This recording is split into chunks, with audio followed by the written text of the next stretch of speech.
இன்றே டவுன்லோட் செய்து உங்கள் ஃபேவரட் ஷோக்களை என்ஜாய் பண்ணுங்க. பைக் டாக்ஸி ஓட்டுறீங்க, இப்போ ஃபுட்டு டெலிவரி பண்ணுறீங்க, இதெல்லாம் போயிட்டுருக்கீங்க. இந்த அக்சசிபிலிட்டி எவ்வளோ பிரச்சனையாக இருக்குது? நிறைய பிரச்சனை இருக்குதுங்க. எங்கள் மாதிரி ஆட்களுக்கு நிறைய பிரச்சனை இருக்குது. ஏன்னா சம்டைம் ஒரு 50% வந்து நல்ல பர்சன்டாக இருக்கிறாங்க. ஒரு 50% வந்து நீங்கள் கர்வமாக சொல்லுவாங்கள்ல, நீங்கள் மேலே தான் எடுத்துன்னு வரும். அப்படிப்பட்டவங்க வந்து இந்த வேலையை செய்யக்கூடாது சொல்லுவாங்க. ஆனால் இந்த வேலை செய்கிறது வந்து நாங்கள் விரும்பி செய்கிறோம் ஒரு பக்கம் இருந்தாலும் பொருளாதாரத்தை ஏற்று தான் வேலை செய்கிறோம். ஏன்னா பொருளாதாரம் சில நேரத்தில் சம்டைம் வாழ்க்கைக்கு தேவை ரொம்ப. இப்போ சிலர் வந்து நீங்கள் எத்தனை மாடிலாம் மேலே வந்து கொடுங்காங்களா? ஆமாம், சில பேர் கம்பல்சரி சொல்லுவாங்க. சில அப்போ பேர் எத்தனை மாடி ஏறிருக்கீங்க? ஏற முடியாதுங்க. சில பேர் வாட்ச்மேன் இருப்பாங்க, செக்யூரிட்டியாக இருப்பாங்க, அவங்ககிட்ட ரெக்வஸ்ட் பண்ணி கொடுப்போம். சில பேர் வந்து ஓப்பனாக சொல்லிட்டு அவங்களே வந்து இறங்கி கொடுத்துருவாங்க, சாரிலாம் கேட்டுருவாங்க. சில பர்சன்ட் தான் அப்படிப்பட்ட வேலையை செய்ய சொல்லுவாங்க. ஒரு எதுக்கு இந்த வேலை பார்க்குறேன்? அப்படிப்பட்ட வேலையை செய்யாதீங்க, ஏங்க இது போல செஞ்சு எங்களையும் இது பண்ணுறீங்கன்னு சொல்லிட்டு மூஞ்சி வச்ச மாதிரி சொல்லுவாங்க. அந்த டைமில் பெயின் அதிகமாக இருக்கும். ஓகே, பெரும்பாலும் வந்து உங்களை புரிஞ்சுக்கிறவங்க இருக்காங்களா இல்லை புரிஞ்சுக்காதவங்க இருக்காங்களா நீங்கள் பார்த்ததில்ல? 80% வந்து புரிஞ்சவங்களுக்கு நிறைய பேர் இருக்காங்க. 80% புரிஞ்சுக்கிறவங்க இருக்காங்க. ஆமாம், இப்போதைக்கு 20%லாம் புரியாதவங்க தான் இருக்கிறாங்க. அதே இப்போ இருக்கிற கிட்ஸுக்கெலாம் மாற்றுத்திறனாளி சொன்னாலே தெரிய மாட்டேது. மாற்றுத்திறனாளி அப்படின்னா என்னென்னு கேட்குறாங்க.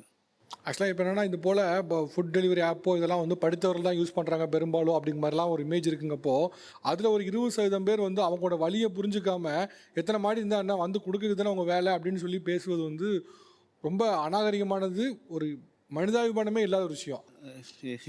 என்ன பண்ணுறது, பொழைக்கணுமே.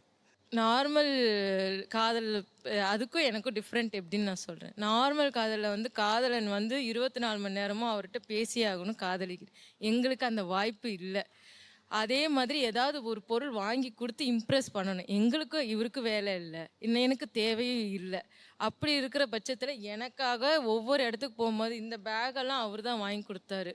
அவர் கண்ணு தெரியாது தான், அவர் கேட்பார் எங்கெல்லாம் ப்ரோக்ராம் போகிறாரோ, எங்கே இந்த இடத்துல ஏதாவது ஃபேமஸ் இருக்கா, என் ஒய்ஃபுக்கு வாங்கணும் அப்படின்னு சொல்லி எல்லாரும் கேட்பாங்க. இவருக்கு ஒய்ஃப் இருக்கா, இவருக்கு கண்ணு தெரியாது. இல்லை, என் ஒய்ஃபுக்கு அதெல்லாம் வாங்கிட்டு போயிடுவேன். அது என் பையனுக்கு அப்பானா உயிர், அப்பா தான் ஹீரோவே அவனுக்கு. இப்போ நீங்கள் வந்து அவங்க கை பிடிச்சி ஐ லவ் யூன்னு சொல்லுங்க பார்ப்போம்.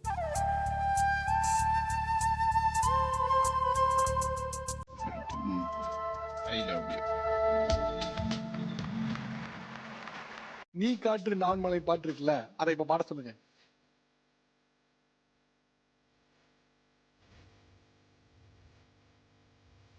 நீ காற்று நான் மரம் என்ன சொன்னாலும் தலையாட்டுவே, நீரவு நான் விண்மீன் நேருக்கும் வரைதான் நான் இருப்பேன்.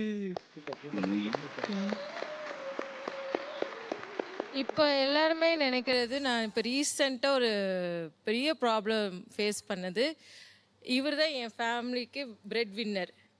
அதை யாருமே நம்ப மாட்டேங்கிறாங்க. ஓ, அவர் தான் உங்க ஃபேமிலி உழைக்கிறது? ஆமாம், அது வீடு கிடைக்கிறதுக்கே ரொம்ப டிஃபிகல்ட்டாக இருந்துச்சு. யாரும் நம்பவே இல்லை, இவர் தான் பிரெட் வின்னராக, நாங்கள் வீடு தரல, நம்ப மாட்டேன்.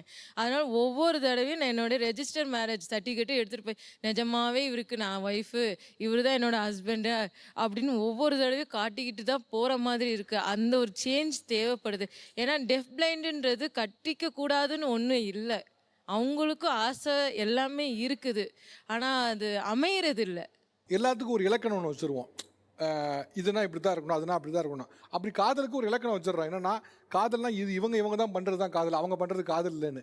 ஆக்சுவலாக அவங்க பேசும்போது அதில் எங்கேயுமே வந்து ஒரு கழிவிறக்கமோ இல்லை வந்து அவருக்கு இப்படி ஆயிடுச்சு பாவம் நம்ம தான் வாழ்க்கை கொடுக்கணும் அந்த மாதிரிலாம் எதுவுமே இல்லை. அவங்கள்ட்ட முழுசாக காதல் மட்டும் தான் இருந்துச்சு. அவங்க பேசுனதுலேருந்து பார்க்கும்போது ஃபுல்லாக லவ்வாக தான் சொன்னாங்க. 10 நிமிஷம் ரிப்ளை வரல, ஸ்டேட்டஸ் பார்த்துட்டு பதில் அனுப்பலன்னா சண்டை போடுது, மெசேஜை பார்த்துட்டு ஏன் ரிப்ளை அனுப்பலன்னு சண்டை போடுற காலத்தில் இன்னைக்கு அவர் பேசுவார், அதை நான் முழுசாக கேட்பேன், நான் இமெயில் அனுப்புவேன், அதை அடுத்த நாள் அவர் வாசிப்பார், திருப்பி கால் பண்ணுவார், திருப்பி பேசுவார், நான் திருப்பி இமெயில் அனுப்புவேன். இது மனசு முழுக்க 2 பேருக்கும் காதல் இல்லாமல் வாய்ப்பே இல்லை. இது உண்மையிலே எங்கள் ஷோவில் வந்து எல்லாருக்குமே நீங்கள் கலந்துக்கிட்டதில் எனக்கு பெரிய மகிழ்ச்சி. நான் சொன்னேன்னு சொல்லிடுங்க, you are a great gentleman மட்டும் சொல்லிடுங்க.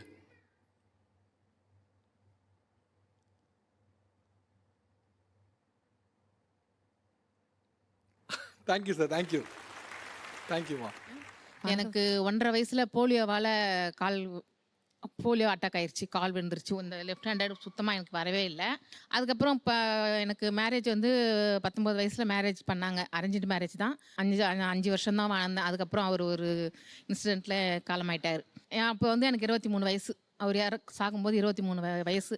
அப்போ என் அவன் வந்து குழந்த 3 வயசு குழந்த, பெரியவனுக்கு 5 வயசு.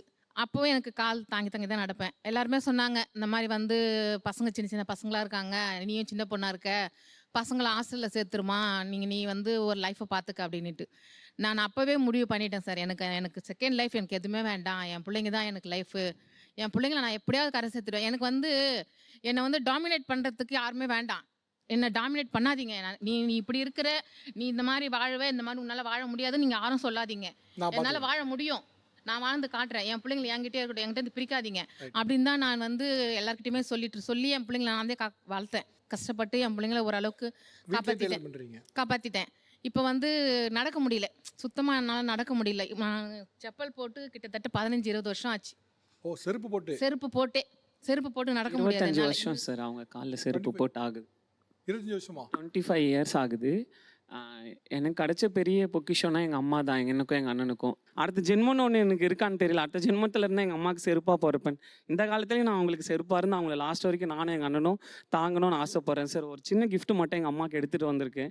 இந்த இடத்துல அது கொடுக்கலாம் அப்படின்றத விட, ஏதோ கணவன் இறந்துட்டா அவள் சுமங்கலி கிடையாது, நான் மறுநாள் எதிர்க்கப்பட்டவன், கணவன் தாலி காட்டினானா அவளுக்கு ஒரு வேலின்றாங்க.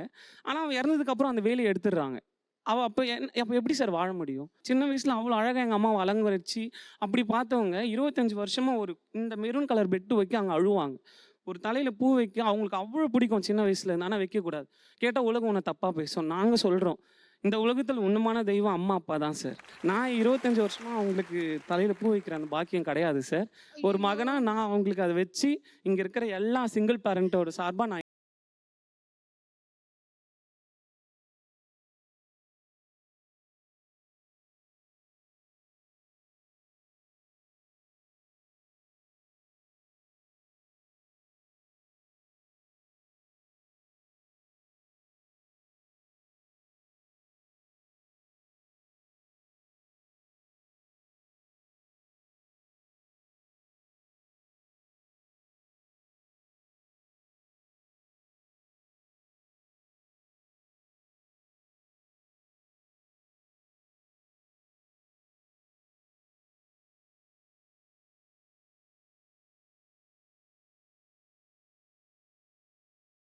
நவநாகரிகமாக ட்ரெஸ் பண்ணுறதோ இல்லை வந்து ஸ்டைலாக ட்ரெஸ் பண்ணுறதோ இல்லை, மாடர்னாக யோசிக்கிறது. ஆக்சுவலாக வந்து உங்கள் பையனுக்கு வந்து ஒரு நல்ல சிந்தனை இருக்குது. ஏன்னா 20 வருஷத்துக்கு முன்னால் எங்கள் அப்பா இல்லைங்க ஒரு காரணத்துக்காக எங்கள் அம்மா கிட்டேருந்து பூவை பறிச்சிங்க, நான் பையன் அந்த பூவை திருப்பி கொடுக்குறேன்னு கொடுத்தேன். அந்த சிந்தனை ரொம்ப பெரிய சிந்தனை.